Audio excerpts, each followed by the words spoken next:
Bonjour à toutes et à tous, et je remercie le Printemps de la cancérologie de me donner l'occasion d'intervenir sur ce thème qui a occupé mon quotidien ces 15 dernières années, c'est-à-dire la guérison du cancer est un chemin de résilience.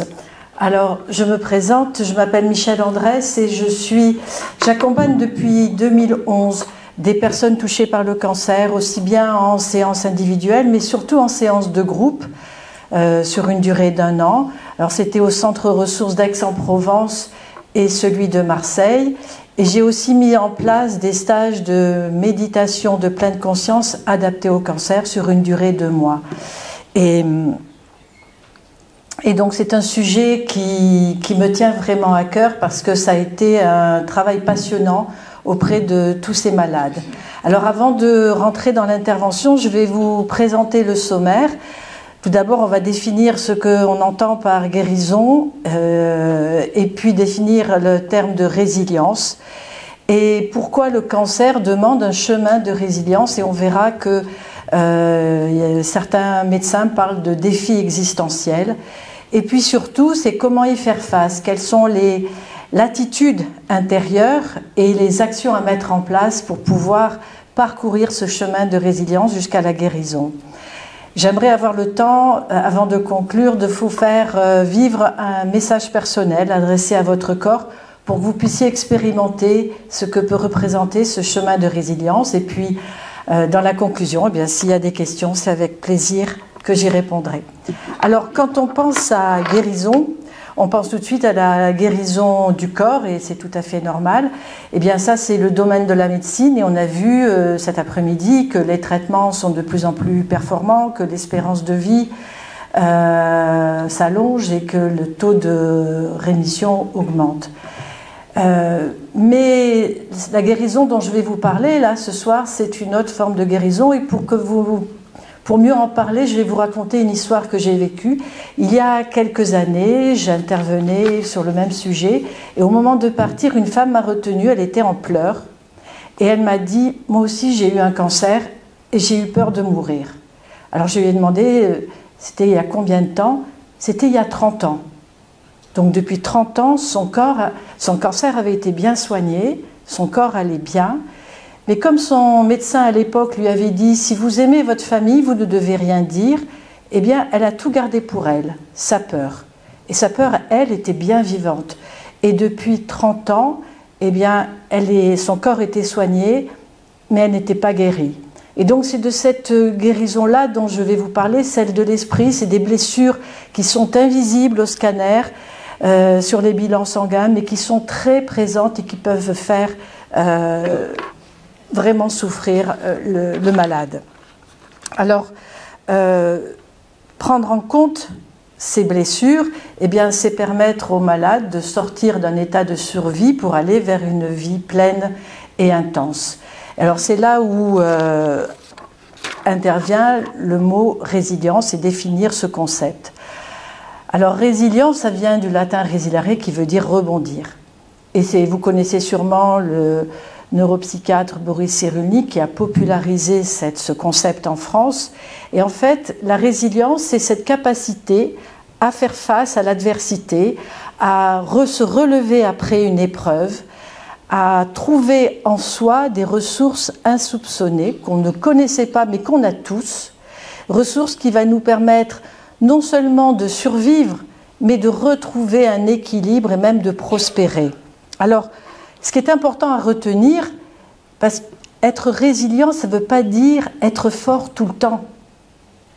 Ça ne veut pas dire être combatif tout le temps. Être résilient, c'est être conscient de sa vulnérabilité, être conscient de sa difficulté et de ne pas faire semblant, de l'accueillir, de ne pas nier sa souffrance. Et c'est en prenant en compte cette vulnérabilité, cette difficulté qu'on peut avoir face à l'épreuve du cancer, eh bien, on va pouvoir mettre en place ce qui est nécessaire pour pouvoir avancer sur ce chemin de la guérison. Et avancer envers et contre tout, malgré tout et en dépit de tout. Alors je terminerai là, cette définition de la résilience par une phrase de Boris Cyrulnik. Personne ne prétend que la résilience est une recette de bonheur. C'est une stratégie de lutte contre le malheur qui permet d'arracher du plaisir de vivre malgré le murmure des fantômes au fond de la mémoire. Alors, le docteur Jean-Louis Mousset, que peut-être vous connaissez, qui est oncologue à l'HPP et qui est le fondateur du Centre Ressources, a l'habitude de dire que le cancer, c'est plus qu'une maladie, c'est un défi existentiel. Et j'ai mis cette photo qui peut peut-être vous surprendre, mais c'est tout à fait ce qui se passe dans la tête d'une personne à qui on annonce qu'elle a un cancer. C'est en tous les cas ce que témoignent les personnes que j'ai accompagnées. Et parce que c'est plus qu'une mauvaise nouvelle, la maladie, le cancer, quand on nous l'annonce, c'est un choc émotionnel, psychologique, existentiel, c'est un séisme intérieur, parce qu'en fait, il va y avoir la question « Combien de temps me reste-t-il à vivre et comment vais-je le vivre ?» Donc, tout commence par un effondrement, mais cette intervention ce soir, c'est pour arriver à vous faire passer le message qu'on s'effondre peut-être au début, mais qu'on peut trouver en soi, par ce chemin de résilience, des forces qui vont nous permettre d'avoir un autre regard sur soi, de laisser émerger ces forces insoupçonnées, et puis d'avoir une autre relation à la vie et au monde.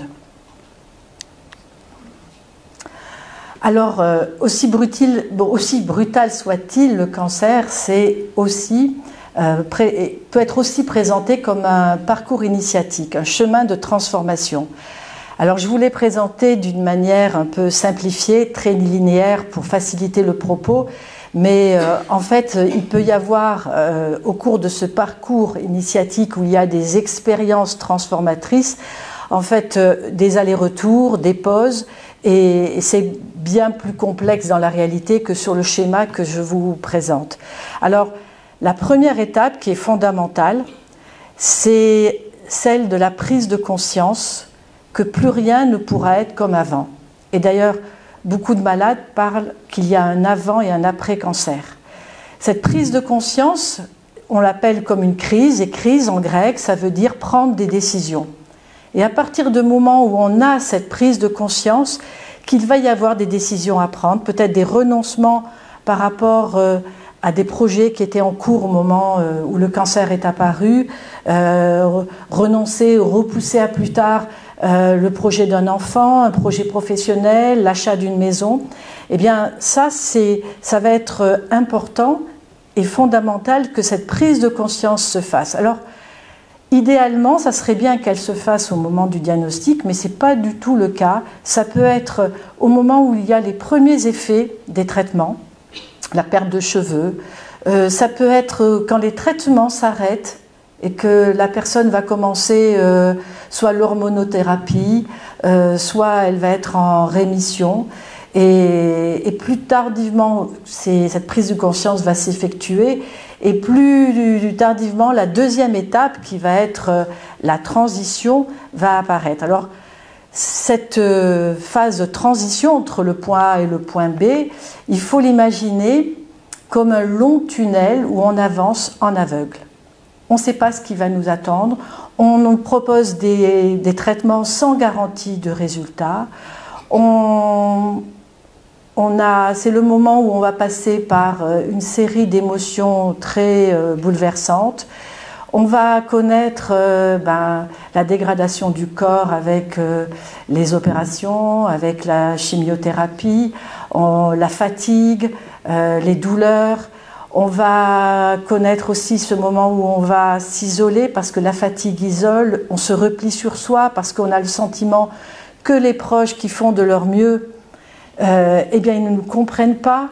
Ils nous disent « tu dois être fort, tu dois être un bon petit soldat, tu dois te battre, tu dois être positif », alors qu'à l'intérieur, on est complètement perdu, on est démuni et on ne sait pas où on avance. Donc cette période de transition, elle est très douloureuse. Mais au milieu de ce chaos, eh bien, il y a des choses qui se passent et qui sont très constructives. Ça peut être des rencontres. Alors, la rencontre avec un médecin qui va vous proposer un projet un peu hors du commun, comme on vient de le voir avec les bulles roses. Ça peut être des rencontres de lieux où on va vous accompagner différemment, comme les centres ressources. Ça peut être des rencontres avec des thérapeutes qui vont proposer voilà, les projets des bulles roses. Moi, j'ai eu l'occasion de proposer à des malades d'aller nager avec les dauphins en mer Rouge. Et toutes ces rencontres, ça peut être aussi des malades qui se rencontrent entre eux. Dans les salles d'attente des médecins, il se passe des choses très intéressantes parce qu'on va pouvoir partager des expériences et puis aussi se partager des solutions pour atténuer les effets secondaires. Et toutes ces rencontres qui sont positives vont permettre de retrouver un peu d'autonomie, un peu de confiance, un peu d'espérance et de remonter l'Everest qui nous attend et qui va nous permettre d'arriver à cette dernière étape, qui est une étape, en fait, on l'appelle l'étape de transformation, mais qui est en fait, je suis apaisée avec la personne que je suis devenue. J'ai fait le deuil de la personne que j'étais avant le cancer, et je suis maintenant en paix avec cette personne qui maintenant a une nouvelle vision des choses, de nouvelles priorités, et qui a une nouvelle relation avec soi-même. Donc cette dernière étape, elle est très lente, elle est progressive, elle est silencieuse. Pour que vous puissiez bien comprendre ce dont je parle, je vais vous raconter un témoignage. Nathalie, 40 ans, cancer du sein, et puis un jour, elle est mariée, elle a 2 enfants, elle prend un bain juste pour se détendre. Et son fils de 8 ans lui dit « Maman, c'est la première fois que je te vois faire quelque chose pour toi. » Donc, c'est ça la transformation, c'est se considérer suffisamment importante pour continuer à être une bonne épouse, une bonne mère de famille, être présent dans son travail, mais prendre du temps pour prendre soin de soi. Et c'est ça le chemin, ce parcours initiatique. Et c'est en cela où certaines patientes étrangement me disent mais le cancer a été une chance. Alors moi je leur dis ça peut être une opportunité, mais elles insistent, ça a été une chance pour moi de me remettre au centre de ma vie. Alors cette diapositive elle n'est pas très jolie, mais pour moi elle est très importante parce que pendant tout ce parcours de la maladie, eh bien voilà toutes les émotions qui traversent une personne touchée par le cancer. Et ce que je voudrais leur dire là ce soir, c'est que elles sont tout à fait normales, ces émotions. C'est tout à fait normal de se sentir dévalorisé, découragé, un sentiment de solitude, d'être stressé, d'être triste, d'être en colère de se sentir injustement frappé. C'est tout à fait normal. Elles ne doivent pas penser qu'elles ont un problème psychologique parce qu'elles vivent ça. C'est la situation de la maladie qui est anormale. Parce qu'en fait, à travers ce parcours, qu'est-ce qu'elles affrontent ? Elles affrontent les 4 grandes peurs de tout être humain. C'est la peur de la mort, de la finitude, c'est la peur de l'isolement, d'être abandonné, de ne pas être en lien avec les autres. C'est la peur de la perte de sens. Qu'est-ce que j'ai fait ? Pourquoi moi ? Aucun médecin ne pourra certifier les causes profondes, réelles de pourquoi j'ai déclenché un cancer. Et la peur de la perte de la liberté, parce qu'avec la maladie et les traitements, eh bien, on perd son autonomie, on est dépendant des autres pour la vie quotidienne. Alors, voilà, maintenant on va passer à ce qui est important, c'est comment faire face à ce parcours de la maladie à la guérison. Et quand on est malade, la chose première que l'on veut, c'est que la maladie disparaisse.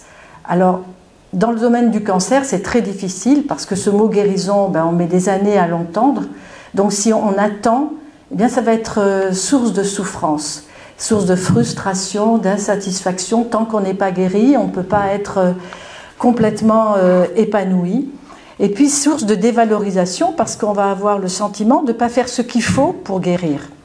Alors, dans le domaine du cancer, puisque ce parcours, il est long et il est semé d'épreuves, c'est comment j'ai envie d'être avec moi pour avancer avec dignité, avec sérénité, avec le maximum, bien sûr, de sérénité, de dignité et d'authenticité, eh bien, c'est comment je peux être un ami de bien avec moi-même.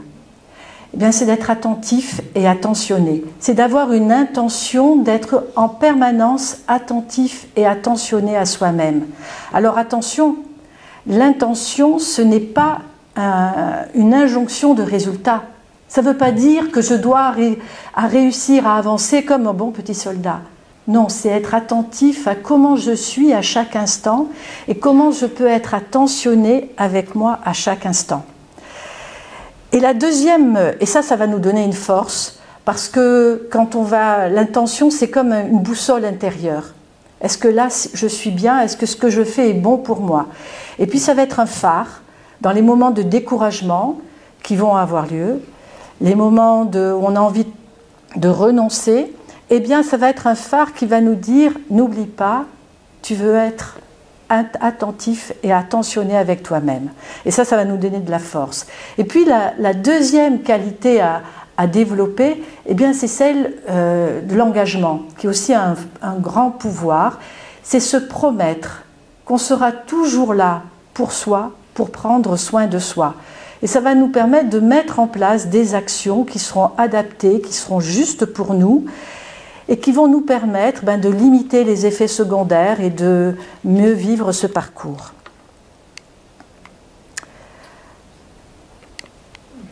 Alors là, on est passé très vite. Alors voilà. Alors, on va rentrer dans le détail de la force de l'intention. Eh bien, quelles sont les qualités de cet ami que vous aimeriez qu'il ait pour pouvoir vous accompagner sur ce parcours? Posez-vous la question. Quel ami de bien j'aimerais avoir près de moi et quel ami de bien je pourrais être pour moi? Eh bien, c'est déjà moi ce dont j'aurais besoin, c'est qu'il m'accueille comme je suis, qu'il soit attentif à, même si je suis dans une grande vulnérabilité, même si je suis dans une hypersensibilité, eh bien qu'il m'accueille avec ce que je suis, qu'il me permette d'être connecté à mes émotions et surtout aux messages qu'elles véhiculent, c'est-à-dire les besoins qui sont à prendre en compte, qu'il me permette de respecter mes limites, d'être dans une relation de non-nuisance avec moi-même, et puis surtout qu'il ne me juge pas et ne me compare pas à ce que j'avais pu être avant le cancer ou à ce que peuvent être d'autres malades qui peuvent être plus rapides que moi. Donc voilà ce que c'est que la force de l'intention dans le détail concrètement. Le pouvoir de l'engagement, alors ça va reposer sur 3 compétences à développer. Ces 3 compétences, elles sont importantes simultanément. La première, c'est prendre le contrôle de soi.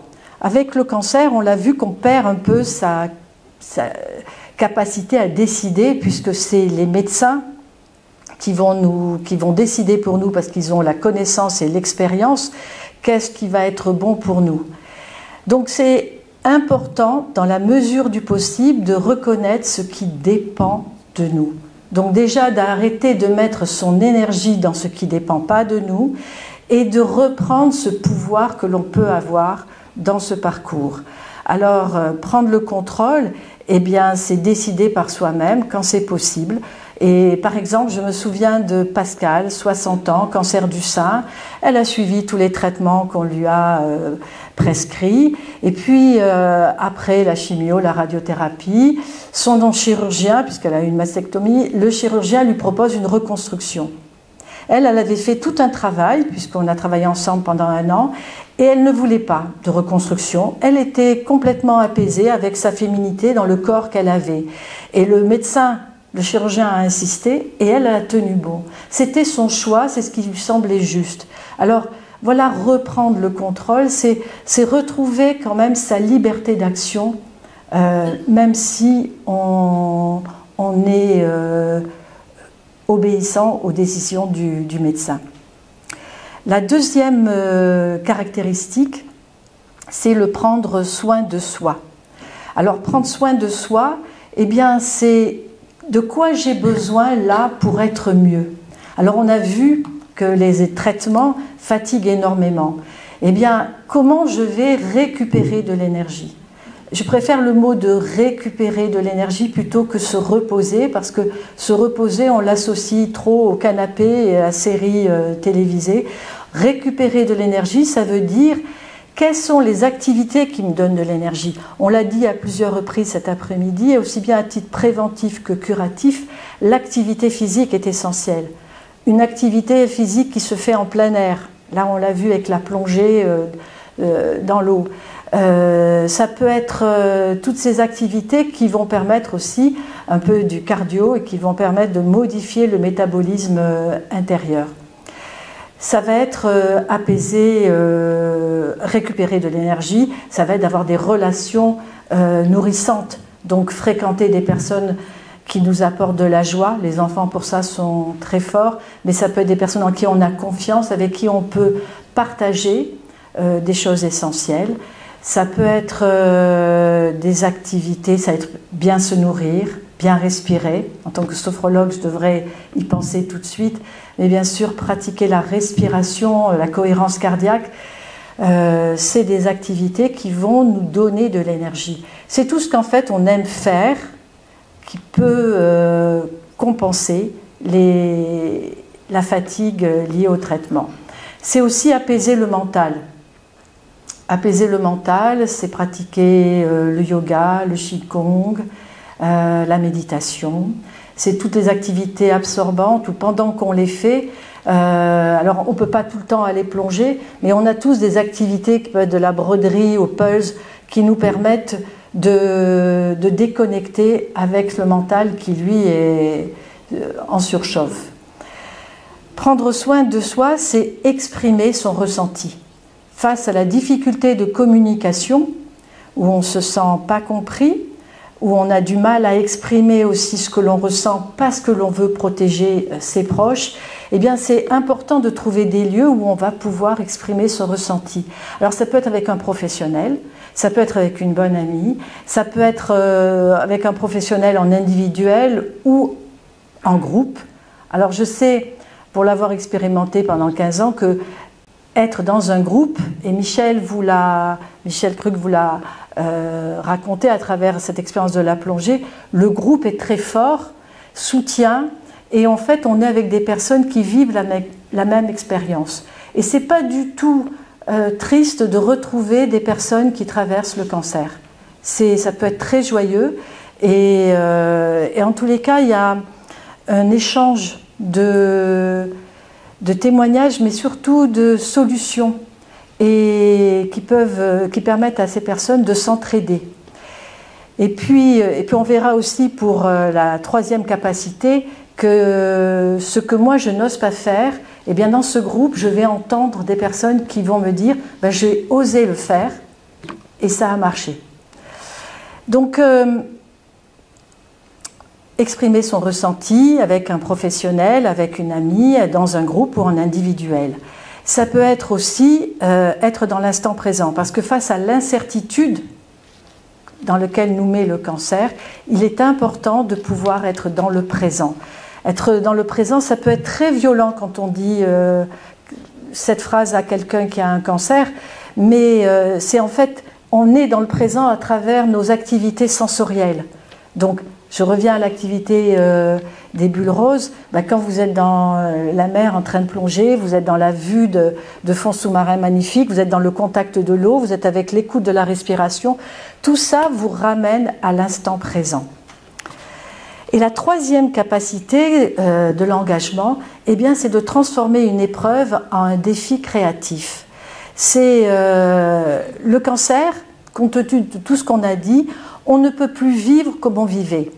Si par exemple, recevoir notre famille était quelque chose d'important, mais qu'on est trop fatigué, eh bien il va nous demander de trouver une manière nouvelle à le faire. Et c'est là, dans les groupes de parole, certaines disent « Ah ben j'ai osé leur dire que cette année ça ne pourra pas se faire à la maison » ou de leur dire « Chacun amène un plat ». C'est des choses très simples, mais c'est dans ce concret qui peut être des fois très compliqué que les personnes touchées par le cancer ont besoin de soutien. Transformer une épreuve en un défi créatif, eh bien, c'est apprendre à dire non. C'est apprendre à déléguer. C'est apprendre à demander de l'aide. Et ça demande tout un apprentissage. Ça demande aussi d'apprendre à recevoir de l'aide. Ces 3 compétences, prendre le contrôle, prendre soin de soi, transformer une épreuve en un défi créatif, il a été démontré par une étude israélienne dans les années 70 où des chercheurs ont voulu étudier pourquoi certaines femmes israéliennes qui avaient un cancer du sein récidivaient moins. Et ils se sont aperçus que certaines femmes qui avaient connu les camps de concentration avaient développé naturellement ces 3 compétences et ça leur avait permis de survivre et donc de mieux vivre après l'épreuve du cancer. Alors, la puissance de l'engagement, c'est là où je voudrais vous partager une petite expérience si vous en êtes d'accord. C'est un message personnel qui résume un peu tout ce que je viens de dire. Et je vous propose, si vous le voulez bien, de mettre vos mains sur votre cœur. Les personnes touchées par le cancer comme les personnes en bonne santé, parce que ça fait du bien à tout le monde, de fermer les yeux ou de regarder devant vous dans le vague et de faire quelques respirations profondes. Alors pour les bulles roses, vous savez, vous inspirez et vous expirez profondément de façon à renforcer cette relation avec vous-même, cette présence, cette qualité de présence. Et je vais vous inviter à dire mentalement les phrases suivantes. Alors si les mots vous dérangent, vous les transformez, vous gardez l'esprit. Mon corps, je t'aime comme tu es. Mon corps, je t'aime comme tu es. Mon corps, je serai toujours là pour toi.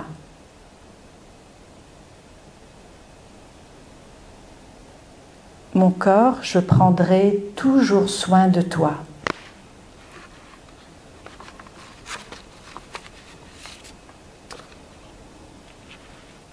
Demandez-vous si vous êtes prêt, prête à vous accepter comme vous êtes, fragile, démuni, sensible.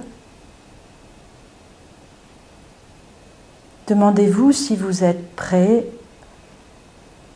à toujours être là pour vous, à prendre soin de vous pour vivre mieux, instant après instant.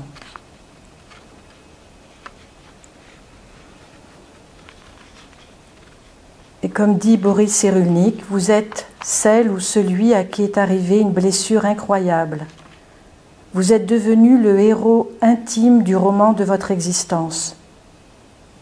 Vous savez mieux que quiconque ce qui vous est arrivé et comment vous avez combattu cette souffrance infligée. Mais grâce à la connexion à votre force intérieure, vous êtes passé de la confusion à la clarté. Vous pouvez ouvrir les yeux et apprécier si votre corps a répondu positivement à ce message, si ça lui a fait du bien. Alors pour conclure, la guérison de l'esprit et la résilience qu'elle nous demande d'accomplir n'est pas toujours synonyme de rémission, mais elle est toujours une reconstruction de soi, un retour à un état d'apaisement intérieur. Être en paix avec cette partie de moi que j'ai découvert, pas très glorieuse, vulnérable, fragile, confuse, peureuse, angoissée, coléreuse. C'est avoir fait le deuil de la personne que j'étais, qui avait une certaine vitalité, certains projets professionnels, personnels. Être en paix avec mes proches qui ont pu s'éloigner ou qui ont pu rester, mais différemment. Être en paix avec ma nouvelle vision du monde, plus lucide, moins insouciante. Être en paix avec mes nouvelles priorités, mes nouveaux centres d'intérêt, même si cela peut surprendre ou déranger mon entourage. La résilience, c'est découvrir que je suis fragile, mais je me sens fort aussi. J'ai plongé, mais je me suis relevé aussi. Je suis triste, mais quelque chose de plus paisible m'envahit. Je vous remercie.